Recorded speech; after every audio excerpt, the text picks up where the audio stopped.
చిన్న ఇంజెక్షన్ ద్వారా మోకాలు మరియు నడుము నొప్పులకు దీర్ఘకాలిక పరిష్కారం. డాక్టర్ ప్రకాష్ గుడిపూడి. సంప్రదించండి. Allied's pain and pain management centre, Hyderabad. PCC president Sharmila మేడంని ఇతరులు సరైనటువంటి విధంగా ఇల్లీగల్గా కానీ ఇంకా వేరే విధంగా కానీ విమర్శించేటువంటి హక్కు శక్తి వాళ్ళకి లేదండి. ఎందుకనంటే ఆమె ఏది ఉన్నా కానీ ఉన్నది ఉన్నట్టు మాట్లాడేటువంటి నిర్మోహమాటంగా నిష్కర్షంగా మాట్లాడేటువంటి మేడం ఆమె. ఆ క్రమంలోనే కాంగ్రెస్ అధిష్టానం ఆమెను గుర్తించి మరి ఇంత పెద్ద పదవికి కాంగ్రెస్ పార్టీని తిరిగి తీసుకురావాలి. ఈ రూలింగ్లో ఎట్టి పరిస్థితుల్లోనూ ఈసారి కాంగ్రెస్ పగ్గాలు పట్టాలి అనేటువంటి ఏకైక లక్ష్యంతో ఆమెను ఎన్నుకున్నారని అంటే డెఫినెట్గా రాష్ట్రంలో ఉన్నటువంటి హెచ్చుతరుగులన్నీ కూడా తప్పొప్పులన్నీ కూడా ఖచ్చితంగా ఆమె ఖండించవలసినటువంటి బాధ్యత ఆమెకు ఉంది. కాబట్టి అదే క్రమంలోనే ఈ విధంగా మాట్లాడటం జరిగింది. వాళ్ళంతా కూడా బేస్లెస్ వర్డింగ్తోనూ అసలు పద్ధతి లేకపోకుండాను ఏదో ఒకటి మాట్లాడాలి అనేటువంటి పద్ధతిలో వాళ్ళు ఆ విధంగా మాట్లాడారే తప్ప వాళ్ళకి సరైనటువంటి ఒక చిత్తశుద్ధితో కానీ ఉన్న వాస్తవాలని చెప్పేటువంటి విధి విధానాల నిర్ణయాలు కానీ వాళ్ళకి లేవు. కాబట్టి డెఫినెట్గా అవన్నీ కూడా బేస్లెస్ కామెంట్స్ అని చెప్పొచ్చు. డెఫినెట్గా షర్మిలా గారి ప్రభావం ఈసారి తప్పకోకుండా ఉంటుంది. గతంలో ఎన్నడూ కూడా ఆ పిసిసి ప్రెసిడెంట్ ఉన్నటువంటి పరిస్థితుల్లో అంతమంది అంత కనీసం వేలాది మంది రావటం అనేటువంటిది ఇదే రాబోయే కాలంలో కాంగ్రెస్ పార్టీ ఖచ్చితంగా కాంగ్రెస్ రూలింగ్ వస్తుందనేటువంటి విధంగా ఖచ్చితంగా మేము చెప్పగలము. కనీసం డే బై డే ఆమె ఇంకా కూడా రాష్ట్రమంతా కూడా తిరగడానికి ప్రతి ఊరు కూడా ప్రతి విలేజ్ కూడా ఒక ప్రయత్నాలు చేస్తూ తనకున్నటువంటి టాలెంట్ని ప్రజలకి వివరించి మరి ఈ రాష్ట్రాన్ని మంచి విజయప్రదంలో నడపాలనేటువంటి ఉద్దేశంతో ఆమె ఉంది. కాబట్టి డెఫినెట్గా రాబోయే కాలంలో ఆంధ్రప్రదేశ్కి మంచి రోజులు వస్తున్నాయని మేము పూర్తిగా నమ్ముతున్నాం. షర్మిలారెడ్డి గారు ది గ్రేట్ రాజశేఖర రెడ్డి గారి కుమార్తె. First of all Jaganmohan Reddy కూడా అంతే. రాజశేఖర రెడ్డి గారి కుమారుడుగానే జగన్మోహన్ రెడ్డి ఈ రాష్ట్రానికి ముఖ్యమంత్రి అయ్యాడు. Jaganmohan Reddy minus YS Rajasekhara Reddy is equal to 0. ఓకేనా? క్లియర్. షర్మిలారెడ్డి ఈ రోజున పదవీ స్వీకారం చేసిన 36 గంటల్లో రాష్ట్ర వైసీపీకి వణుకు పుట్టించిందంటే she is a iron lady of Andhra Pradesh. గుర్తుపెట్టుకోండి, 36 గంటల్లోనే వణుకు మొదలైంది వైసీపీలో. ఎవడండి సజ్జల, ఎవరి YV Subbareddy? Nothing but Jaganmohan రెడ్డికి on behalf of Jaganmohan Reddy ఇద్దరు. వాళ్ళు మాట్లాడతాం ఏంటి? షర్మిల అడిగిన ప్రశ్నలన్నిటికీ జగన్మోహన్ రెడ్డి సమాధానం చెప్పాలి. ఎవరో వాళ్ళతో వీళ్ళతో బొంగాయగాలతో సమాధానం చెప్పితే సరిపోదు. ఆవిడ అడిగినటువంటి సూటి ప్రశ్నలకి ధైర్యం ఉంటే వాళ్ళు సమాధానం చెప్పాలి. ప్లేస్ వాళ్ళు చెప్పినా సరే, లేదా మేము చెప్తాం. షర్మిల స్వీకరించింది ఆ ఛాలెంజ్ని, వైవి సుబ్బారెడ్డి ఛాలెంజ్ని స్వీకరించింది. దమ్ముంటే మీరు ప్లేస్ డిసైడ్ చేయండి, మీరు ఎక్కడ అభివృద్ధి చేశారో చూపించండి. ఈ రాష్ట్ర ప్రజలకి అడుగుతున్నారు, ప్రజల తరపున అడుగుతుంది షర్మిలారెడ్డి. మీరు సమాధానం చెప్పాలి. సమాధానం చెప్పలేక చంద్రబాబు పంపించాడు, వాళ్ళు పంపించారు, వీళ్ళు పంపించారు, ఇదంతా థ్రాష్. ఆవిడ రాజకీయంగా లెజెండ్. ఆంధ్ర రాష్ట్రంలో ఏపీ కాంగ్రెస్కి వచ్చినటువంటి వరం షర్మిలారెడ్డి.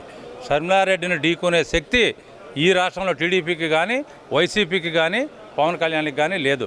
భవిష్యత్తులో అది రాష్ట్ర ప్రజలు చూస్తారు.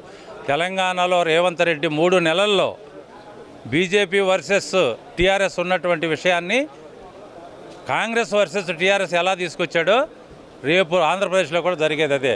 కాంగ్రెస్ వర్సెస్ ఏంటది? ఎవరెవరు?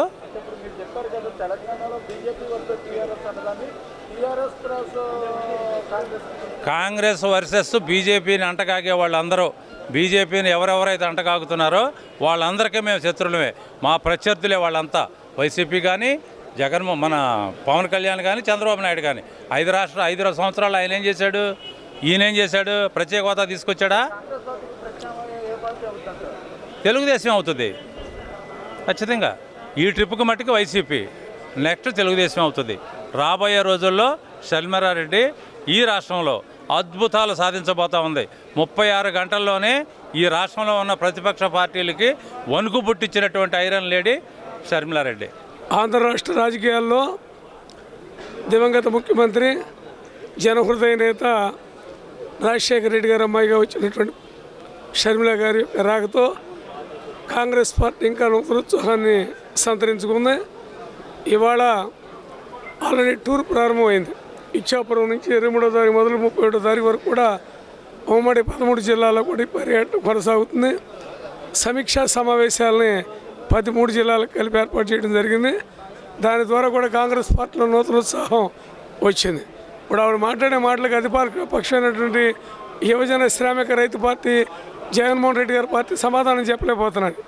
ఎందుకనంటే వాళ్ళు చేసే అన్ని తప్పులే కదా, వాళ్ళే సమాధానం చెబుతారు. ఇవాళ కేంద్రంలో రాహుల్ గాంధీ గారు ప్రధాని చేయాలని ఒక సంకల్పం, అది రాజశేఖర రెడ్డి గారి ఆఖరి కోరిక. అది నెరవేర్చడం కోసం రాజశేఖర రెడ్డి గారి పుత్రికగా షర్మిల గారు రావడం జరిగింది. తప్పకుండా ఆవిడ ఆశయ సాధన నెరవేరుతుందనే మనోభావాన్ని మేము వ్యక్తం చేస్తున్నాం. ఇప్పటికే కాంగ్రెస్ పార్టీ గ్రాస్ లెవెల్కి వెళ్ళిపోయింది. ఎవరెవరన్నా ఎవరు కాదన్నా కూడా రేపు 2024లో కాంగ్రెస్ పార్టీ పూర్వ వైభవాన్ని ఈ రాష్ట్రంలో సంతరించుకుంటుంది. అలాగే కేంద్రంలో రాహుల్ గాంధీ గారు ఈ దేశానికి ప్రధానమంత్రి అవుతారు. తద్వారా ప్రత్యేక హోదా వస్తుంది, విభజన హామీలు నెరవేరుతాయి, పోలవరం వస్తుంది, నిరుద్యోగ సమస్య నిర్మూలన వస్తుంది, పరిశ్రమలు వస్తాయి, మెట్రోలు వస్తాయి, సీపోర్ట్లు వస్తాయి, ఎయిర్పోర్ట్లు వస్తాయి, విశాఖ రైల్వే జోన్ వస్తుంది, కడప బుక్ ఫ్యాక్టరీ వస్తుంది, ఎనుబడి జిల్లాల ప్యాకేజీలు వస్తాయి, రాజధాని నిర్మాణం జరుగుతుంది.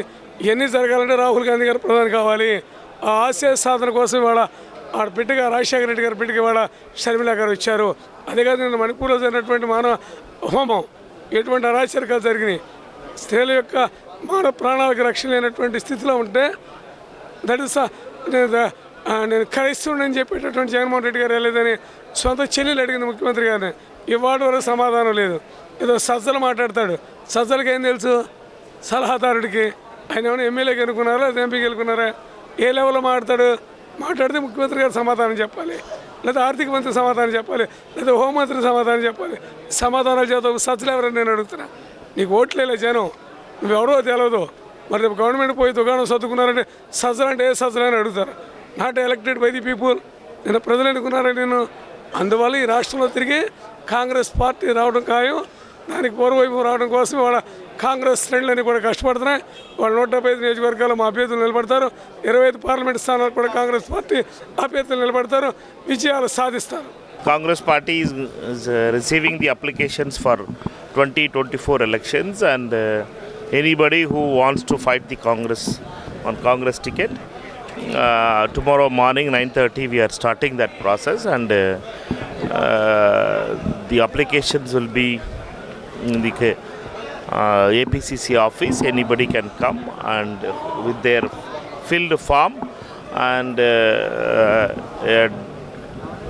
fee of 25,000 rupees for parliament and 10,000 rupees for assembly level, and for scheduled caste and scheduled tribe it is going to be 15,000 rupees and 5,000 rupees for as the fee.